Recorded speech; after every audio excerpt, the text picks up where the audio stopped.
The morning sun cast long shadows across the cobblestones of the Embassy District in London. James Morrison, a seasoned royal guard with 15 years of distinguished service, stood at his post outside the British Embassy with the same unwavering dignity he had maintained every day for the past decade. His red tunic was immaculate, his boots polished to mirror perfection, and his bearskin hat sat precisely as regulation demanded.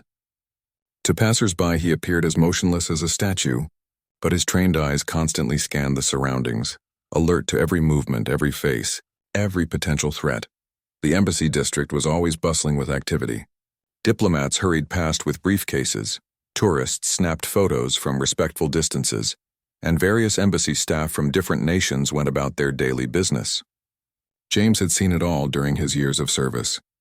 He had witnessed heated protests, joyous celebrations, and countless diplomatic meetings that shaped international relations. Through it all, he remained the silent sentinel, representing the dignity and tradition of the British crown.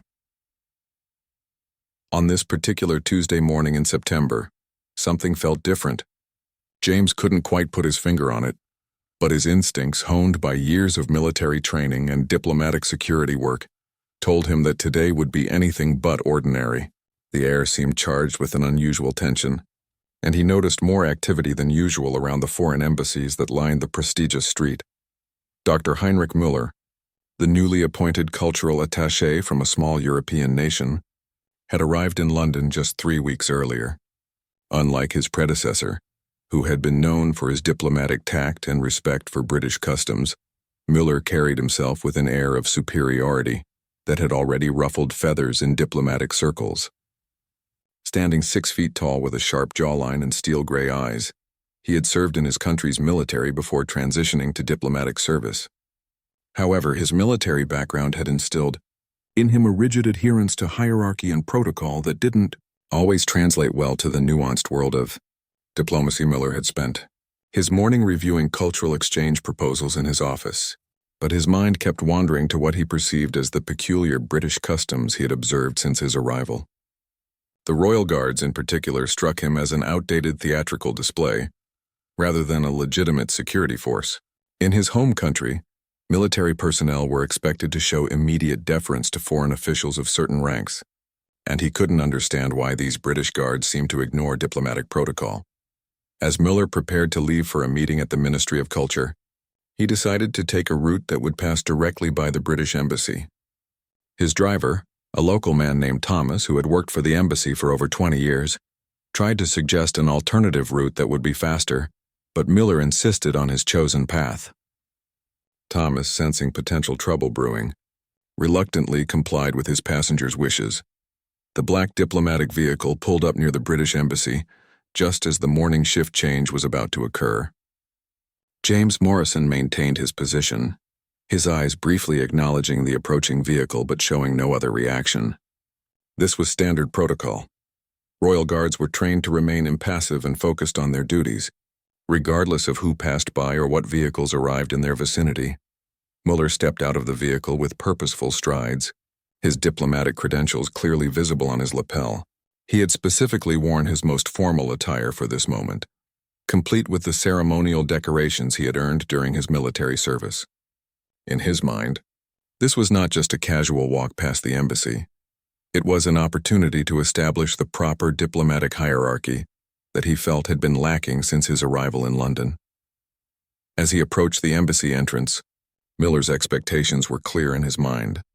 Based on his understanding of military protocol from his home country, he anticipated that the Royal Guard would recognize his diplomatic status and render appropriate honors. The morning sun glinted off his polished shoes as he walked with the measured pace of someone accustomed to receiving formal recognition wherever he went. James Morrison had dealt with thousands of diplomats, officials, and dignitaries during his service. He could read people with remarkable accuracy, their intentions, their temperament, their level of respect for British customs and traditions. As Müller approached, James sensed something different about this particular diplomat. There was an expectancy in the man's bearing, a certain rigidity in his posture that suggested he was anticipating something specific to happen. The distance between them closed steadily. Other pedestrians on the street seemed to sense the building tension. though they couldn't quite understand what was creating the unusual atmosphere. A few early morning joggers slowed their pace, and some tourists instinctively reached for their cameras, sensing that they might be about to witness something noteworthy. Thomas, the driver, remained in the vehicle, but watched nervously through the rear-view mirror. His years of experience working with diplomatic personnel had taught him to recognize when situations might escalate beyond normal diplomatic courtesy. He had seen similar scenarios play out before, usually ending in embarrassment for visiting officials who misunderstood British protocols and traditions. The morning air was crisp and clear, carrying the sounds of the awakening city, distant traffic, the chiming of church bells, and the soft conversations of people beginning their daily routines. But in the immediate vicinity of the embassy, an unusual quiet had settled, as if the very atmosphere was holding its breath for what was about to unfold. James remained perfectly still, his training and instincts guiding every aspect of his bearing. He represented not just the British military but centuries of tradition, honor, and unwavering dedication to duty. His position as a royal guard was not merely ceremonial. It was a sacred trust that connected him to generations of soldiers who had stood in similar positions, defending the realm and upholding the dignity of the crown through countless challenges and changes. Throughout British history, the stage was now set for a confrontation that would test not only personal resolve but also the delicate balance of international diplomatic relations. Dr. Heinrich Müller continued his approach toward the embassy entrance, his stride becoming more deliberate with each step. In his mind, the protocol was simple and clear. As a diplomatic representative of a sovereign nation, he expected the British Royal Guard to acknowledge his status with appropriate military courtesy. This wasn't arrogance in his view, but rather proper diplomatic etiquette that maintained the respect between nations. James Morrison could feel the intensity of the approaching diplomat's gaze. His peripheral vision caught every detail of Müller's approach: the confident bearing, the expectant expression, the slight adjustment of posture that suggested the man was preparing for some form of formal interaction. However, James's training was crystal clear on this matter. Royal Guards did not break protocol for anyone except members of the royal family, high-ranking British officials, or in emergency situations that required immediate action. As Müller drew within 10 feet of James's position, he slowed his pace significantly. His steel-gray eyes fixed directly on the Royal Guard's face, waiting for the acknowledgement he was certain would come. In his home country, such a moment would trigger an immediate salute from any military personnel, regardless of their current duties. The cultural exchange between nations, he reasoned, should include mutual recognition of each other's official representatives. The silence stretched between them like a taut wire. James maintained his forward gaze, his eyes focused on the middle distance as his training dictated. His breathing remained steady and controlled, his posture unwavering despite the obvious expectation radiating from the approaching diplomat. Every aspect of his bearing communicated the centuries-old tradition of the Royal Guard, unmovable, unshakable, and utterly dedicated to their sworn duties. Müller stopped directly in front of James, close enough that normal conversation would be easily possible. The diplomat's eyebrows rose slightly in surprise as the Royal Guard gave no indication of recognition. In his previous postings to various countries, military personnel had always shown some form of acknowledgement when he presented himself in official capacity. This complete lack of response was not just unexpected, it was, in his interpretation, a diplomatic slight. "Good morning, soldier," Müller said in clear, accented English, his voice carrying the authority he was accustomed to wielding. "I am Dr. Heinrich Müller, cultural attaché representing my nation's interests in the United Kingdom." He paused, waiting for the response that he was certain would follow this formal introduction. James Morrison heard every word clearly, but his expression remained unchanged. His training had covered exactly this type of situation.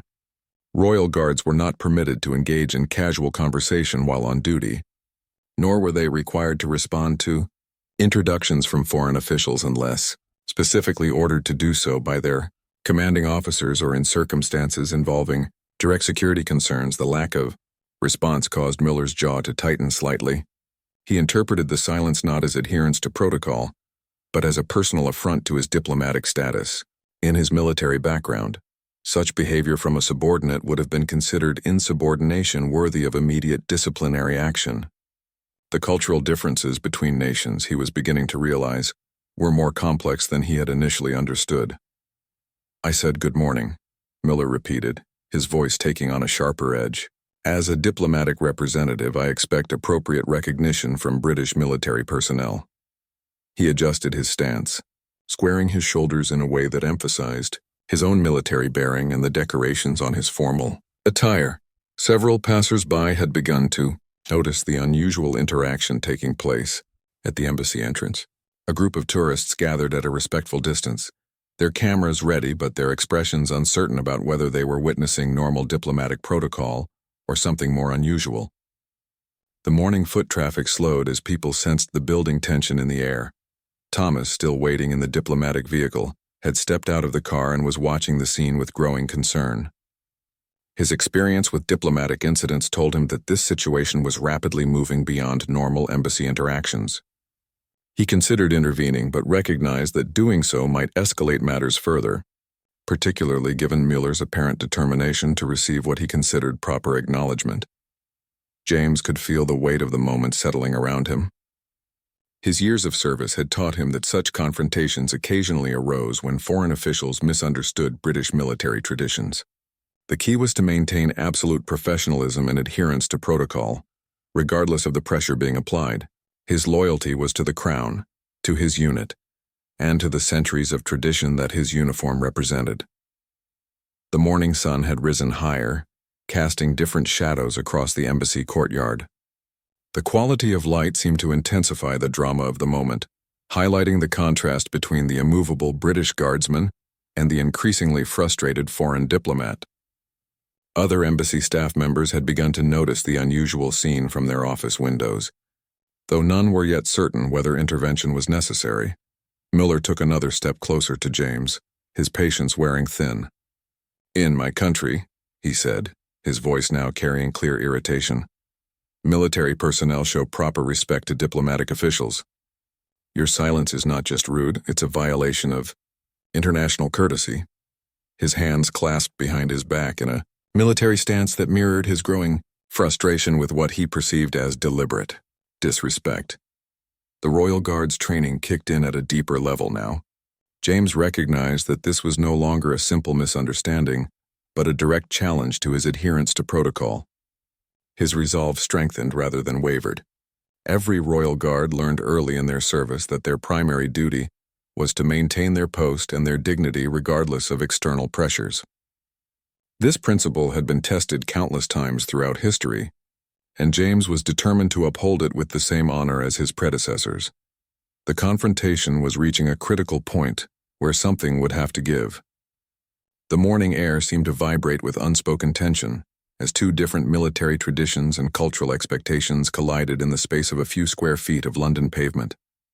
Neither man was prepared to back down, setting the stage for an escalation that would soon capture the attention of everyone in the immediate vicinity. The tension in the air had become palpable as more people began to gather at a respectful distance, sensing that they were witnessing something extraordinary unfold outside the British embassy. Dr. Muller's frustration had transformed from mild irritation into something approaching genuine anger.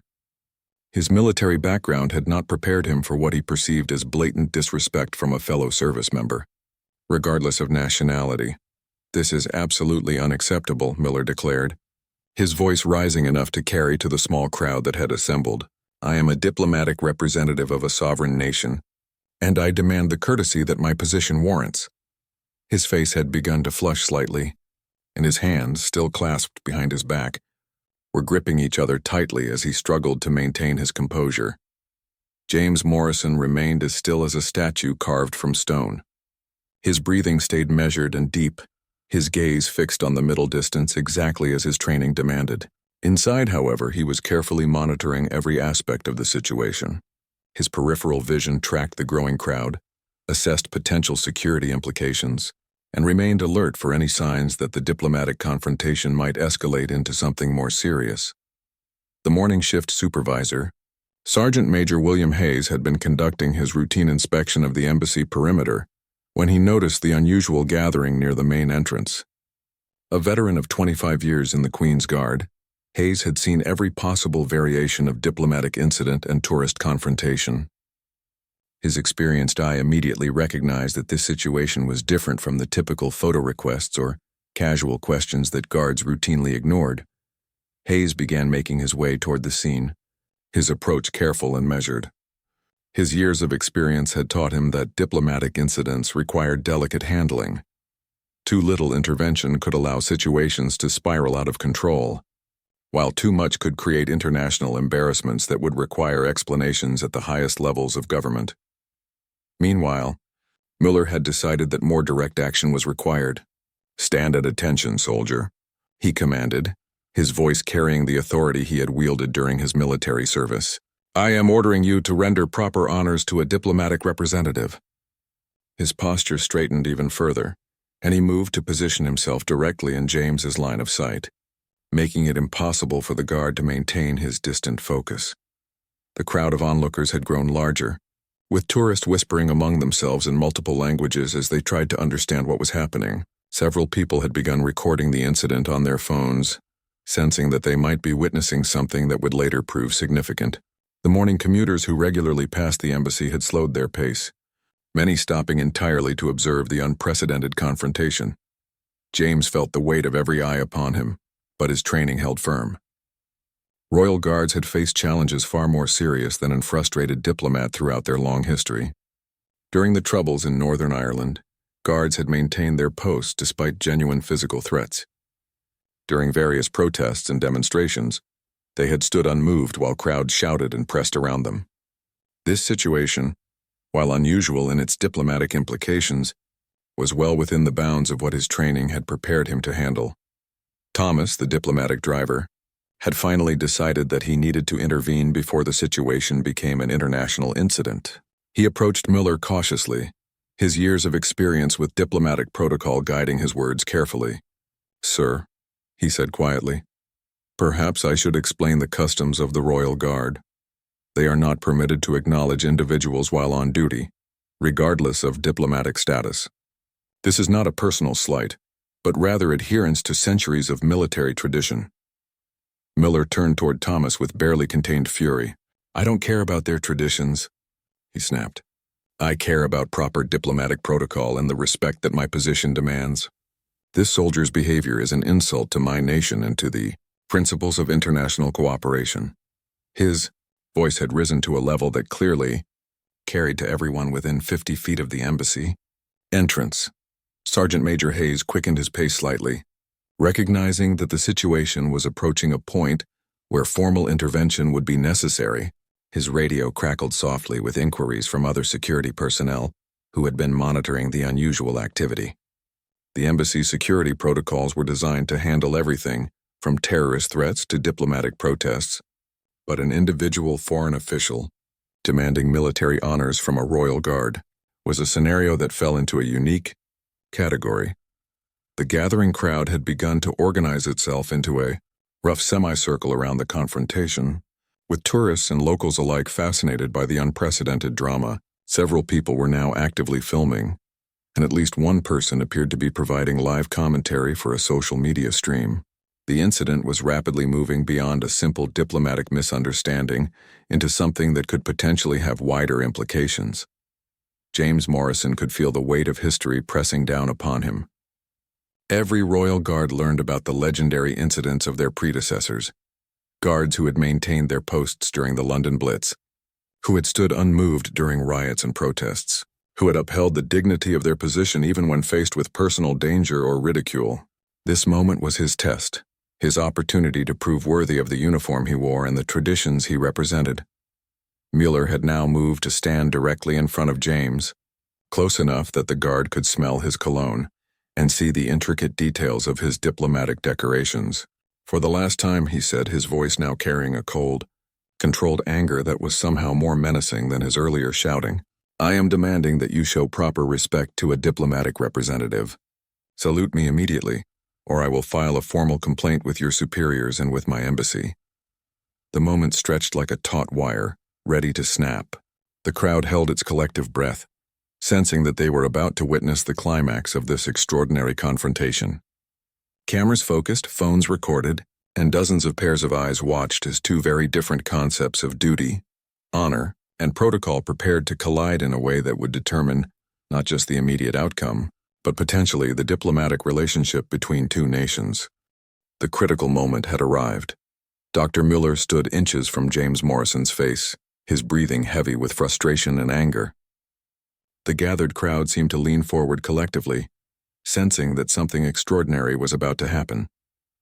The morning air crackled with tension as cameras continued rolling and whispered conversations filled the background.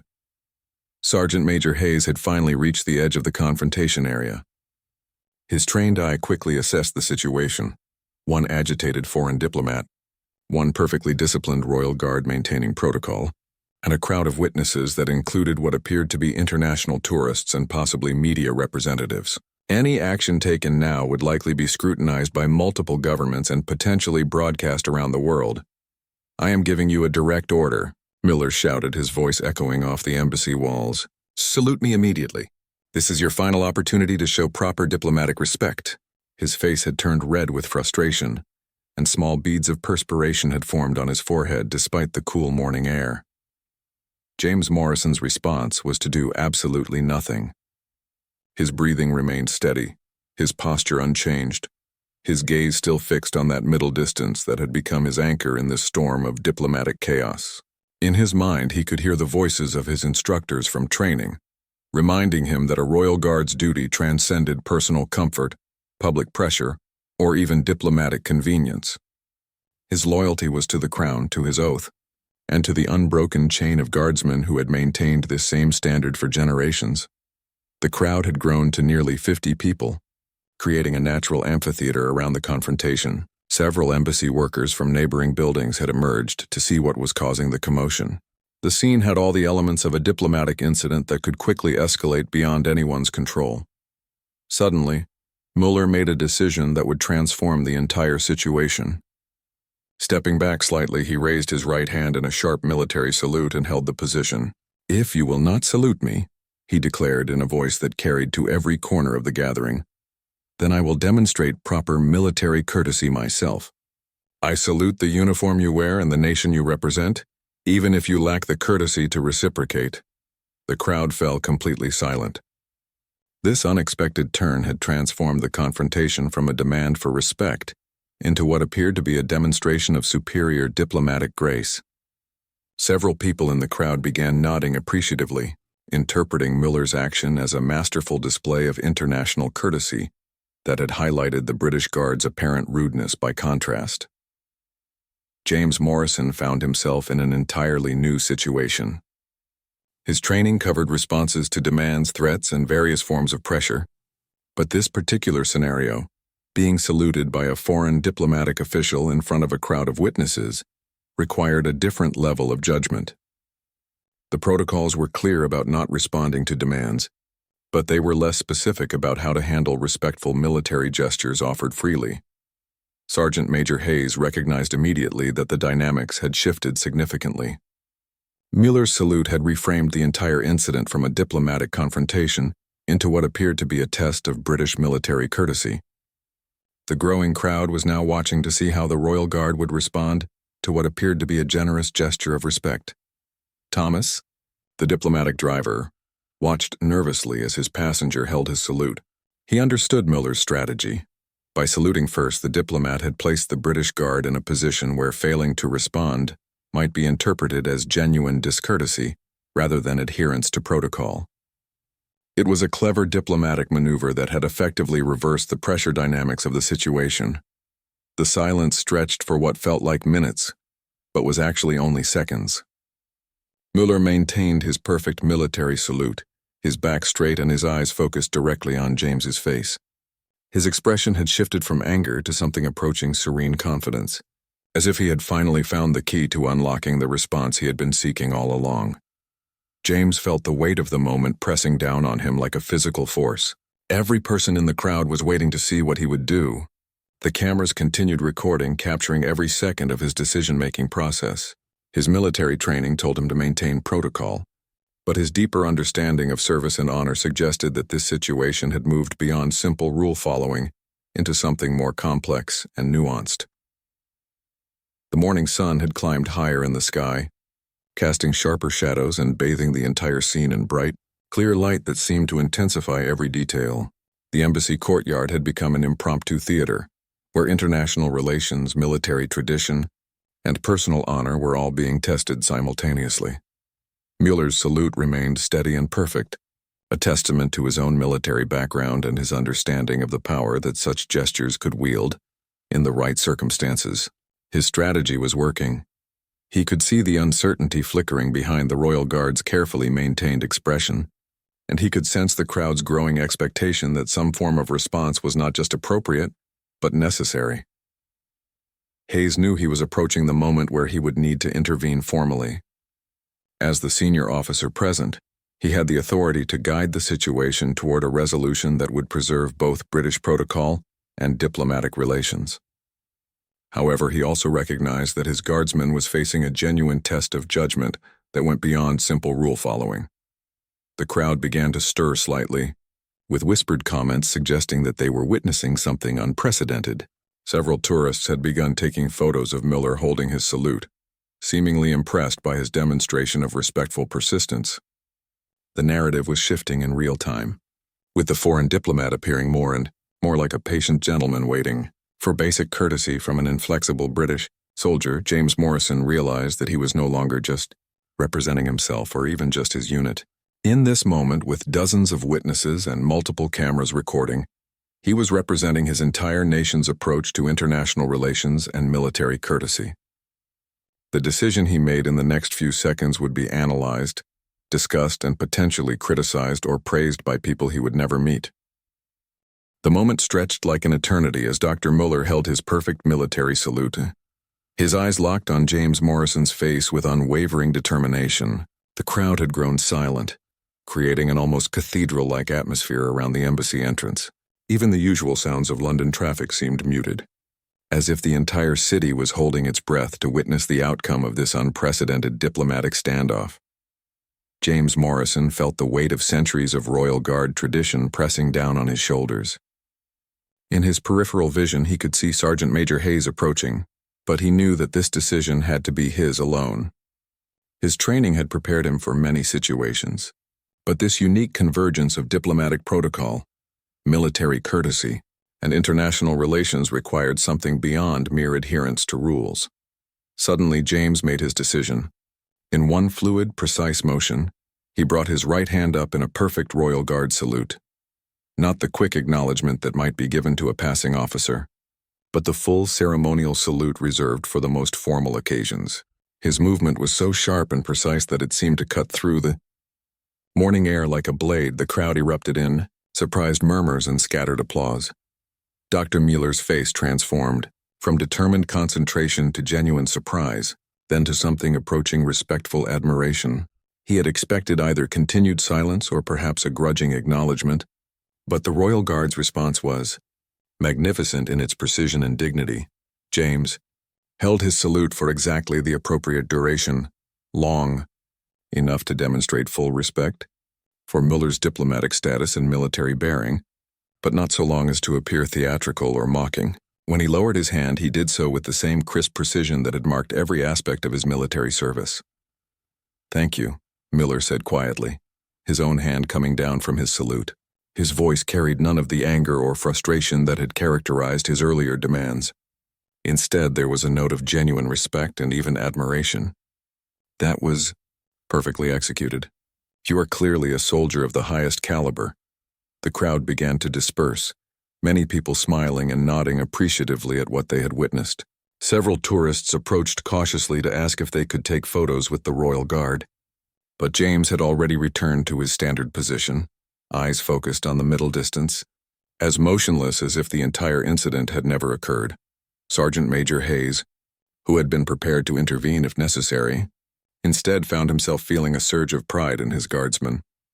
James had navigated an impossible situation with wisdom that went beyond his years of service. He had found a way to honor both British military tradition and international diplomatic courtesy without compromising either. Thomas, the diplomatic driver, approached Dr. Mueller with evident relief. "Sir, Perhaps we should proceed to your meeting. You've already demonstrated remarkable grace in handling this cultural exchange." His words were carefully chosen to help Miller interpret the incident in the most positive possible light while encouraging him to move on before any further complications could arise. Miller nodded slowly, his eyes still fixed on James Morrison's perfectly maintained military bearing. "Yes, of course. But first..." He reached into his jacket pocket and withdrew a small, beautifully crafted medallion bearing the insignia of his home country. Walking back to stand in front of James, he placed the medallion carefully on the ground at the guard's feet. "This is a token of respect from one soldier to another," Miller said formally. "Your discipline and bearing are exemplary. I apologize for misunderstanding your protocols earlier." His voice carried genuine humility and respect, a complete transformation from his earlier demands and frustration. James Morrison's eyes flickered downward for just a moment, acknowledging the gift without breaking his formal posture. It was the slightest possible movement, but it conveyed his recognition of Miller's gesture and his acceptance of the apology implicit in the diplomat's words and actions. The remaining crowd members watched this final exchange with evident appreciation. What had begun as a confrontation had evolved into a demonstration of how military professionalism and mutual respect could bridge cultural differences and diplomatic misunderstandings.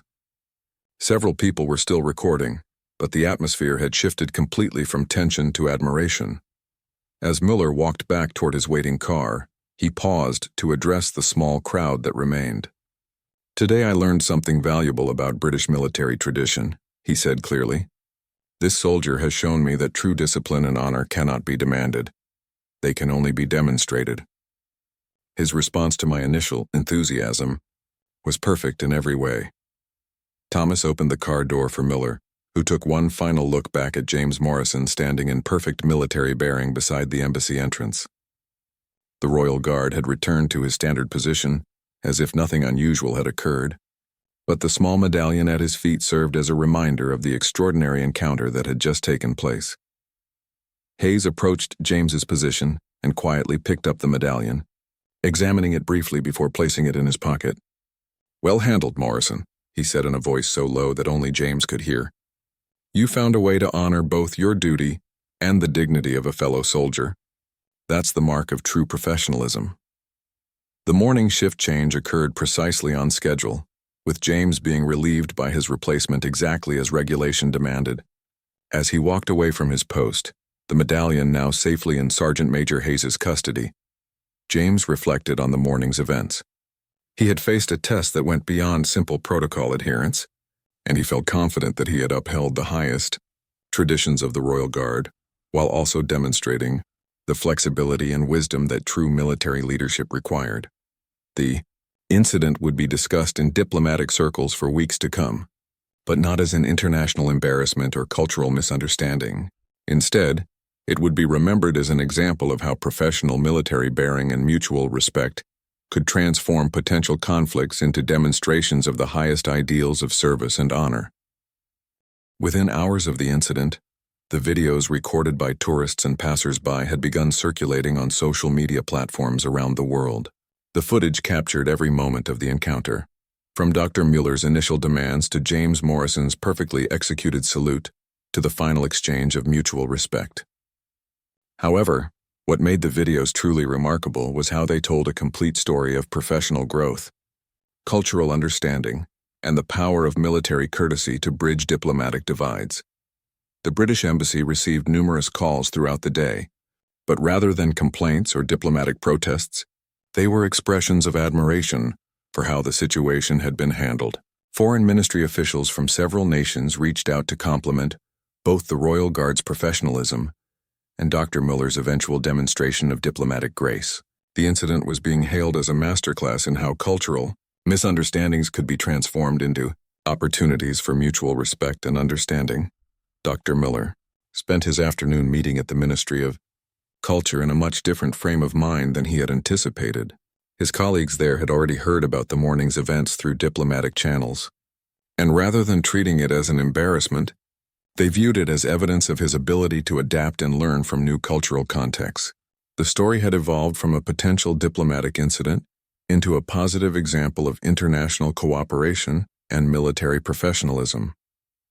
Back at the embassy, James Morrison completed his shift report with characteristic understatement. His written account focused on the facts of the encounter without embellishment or personal commentary.